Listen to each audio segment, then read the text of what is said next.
Hey Fox fans, today I just wanted to go over a new battery that I got, or a couple batteries that I got. These are the Zeee 1500 60C 7.4 volt Lipo. You know, if you're like me, you know, you're gonna have batteries that go bad over time. Like me, I didn't race this little car for, like a year or two, and the batteries went bad. I mean, I would charge them every once in a while, but just the output of them, you know, just weren't good. And I don't really want to pay, you know, I don't want to pay $40 per battery or $30 per battery just to test and get this thing up and running. So I kind of looked on Amazon and I was able to find a 2-pack of these for, I believe it was about 30 bucks. And one of the things that impressed me about these is it's 1500 milliamps, fine. I know some of them, the other ones are like 2200 milliamps. This is 60C, so you could really do a high-end draw from these things, which is crazy.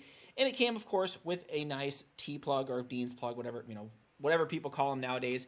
And so I just wanted to give a quick out of the box, you know, what do these things look like out of the box? What's the performance of them? And is it worth the $30 or so it is to buy these? So right out of the gate, I have a brushless system, again, that I purchased off Amazon. It's the Crazy Pony 4500 kV brushless system. So it is well over enough for this little kit. And I figured, hey, I think these should fit in there. They look about right. So if you are getting these for one of these smaller vehicles, yeah, these things fit in there. Look at that, perfectly fine. A little bit of overhang, but it doesn't impede anything. Look at that, boom. Goes right in, no issues whatsoever.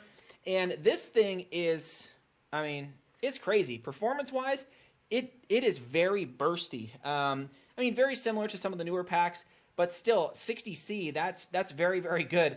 I would like to assume that you can run probably 2 of these in parallel, which, oh my gosh, that would create a lot of runtime for it. But I think overall, yeah, these are great. I mean, pick them up for $30-something. It's just a great way to, you know, revise some of these older cars. And if you look, it's really quality. I mean, it got kind of this sparkly flake black kind of wrap on the inside. If you guys can see, it's like a sparkle flake. I love it when they use kind of these secure white connectors here, because a lot of times, right, with these things fall out. You hit them on something, and I love these because they're very secure inside the wires are secure inside that little plastic wrap. And of course, again, I can't complain when it comes with a T adapter on there. So yeah, and these things I think we're weighing in right at what it says online. Let me see, right at 88 grams, so 3.1 ounces, which is pretty light. So these would do great, I think, in drones or anything like that. But I use them for my race cars, which are awesome. Now I did get the 2-pack, so when I got it like this, I was thinking, there's only going to be one inside the package, but it does come in this, well, mine came at least inside a 1-pack, but with 2 in it. You can see here, 2-pack. So if we open it up, they're going to look like this, brand new, well bubble wrapped. Comes right out of the pack like that. And this particular one I haven't used yet. I've only had these for maybe a week and a half, and I've just been using the one. So you can see, not bad. I mean, great quality for 30 bucks. You know, Again, I was out of the RC car, you know, realm for a little while, and I figured, hey, let's get back into it, but I don't want to spend thousands of dollars. And when I started seeing some of these kind of off-brands batteries hit the market and other, you know, components, I'm thinking, wow, I can get back into this hobby for rather cheap, right? I don't got to spend an arm and a leg for some of the stuff to get it back up and running.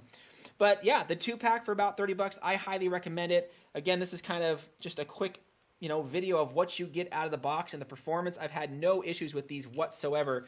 I've ran the pack maybe 4 or 5 times. In the first run or so, I took it easy, but subsequent runs, I kind of really just went out and tried racing this thing around as hard as I could. And this thing is, again, it is phenomenal. The punch on these are great. I think, of course, they would do a lot better in a drone, especially if you're trying to pull a little more power from it. That's why, of course, a 60C is important. I think most of these batteries that you see are like a 40C, but the 60C, I think, is more geared towards drones. And you can get these, of course, in a 3-cell LiPo as well. But yeah, there you go, guys. I just wanted to quickly give an overview of, you know, how this battery works, how the fitment works in my particular model here. And yeah, if you're looking to get a battery, I recommend it. Go pick a few of these up off Amazon. Let me know what you guys think if you guys have them. Thanks again, Fox fans.